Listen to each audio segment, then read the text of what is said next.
We've had great meetings. Look, we're the most transparent presidency by far, and I love going around the room, but we're going to pick a few people. I think I would like to ask Steve if he could just give us a brief description of how well we're doing in the Middle East, because we have peace in the Middle East now. There's a couple of little minor flames that we put out very easily. And very importantly, we got our last hostage back, which is incredible. Unfortunately, this was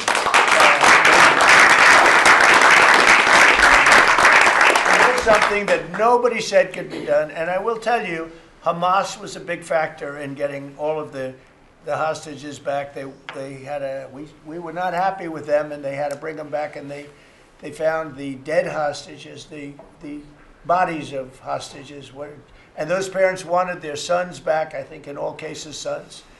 But they wanted their sons and their family. They wanted their sons back as much as the people that had living hostages, that we got them back too. So we got the 20, but remember, we got hundreds back previous to that. But I always said getting those last 20 back is going to be very tough. And we got them back, and we got all of the bodies back also, which to those parents was just as important as getting back the son that was living. Steve, could you give us a little description, please? Well, your policy of peace through strength, that's what delivered them home.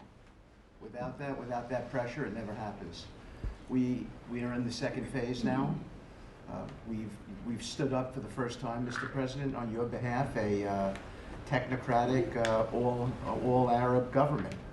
We've got the terrorists out of there, and they're going to demilitarize. They will, because they have no choice. So we expect that. Pardon me? And now we want to get Hamas no guns, right? Right, they're going to give it up. They're going to give up the AK-47s. There's a good chance we're going to get there. A lot of people said they'll never disarm. Looks like they're going to disarm. And they did help us with those bodies, getting them back. Look, and that family is so grateful to you. They called, I spoke to them, Jared spoke to them. You know, it's an amazing story. He broke his shoulder, but he went out there because he didn't want his friends to fight alone. He would be alive today but for that. He had no reason to go out with a broken shoulder, and he went out and fought them courageously. And died. And died. That's right. It's a great story, and the parents are great. They were the only ones who didn't, you know, they came back pretty rapidly, actually, considering we had got some back initially with the initial group. After that, we had to get a lot. That's a tough job. That's a nasty job, too. Who would want that one? That's a nasty job. And between Israel and Hamas working together, if you can believe it, they got them back. And we got the last one back yesterday, and the parents are so happy. It's amazing, actually, how we sent a message that's on your behalf, as you suggested, and they were so grateful. I guess grateful to me is a much better word, because it's hard to be happy, but they were actually. I mean, they couldn't believe that they had their baby boy. The mother said, my baby boy back. It's a very terrible thing.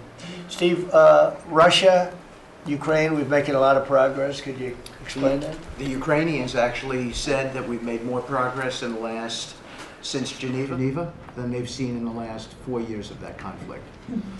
So we had 5 Russian generals last Sunday in Abu Dhabi with Jared and Dan Driscoll, and we think we made a lot of progress. The talks will continue in about a week, but lots of good things happening between the counterparties discussing the land deal.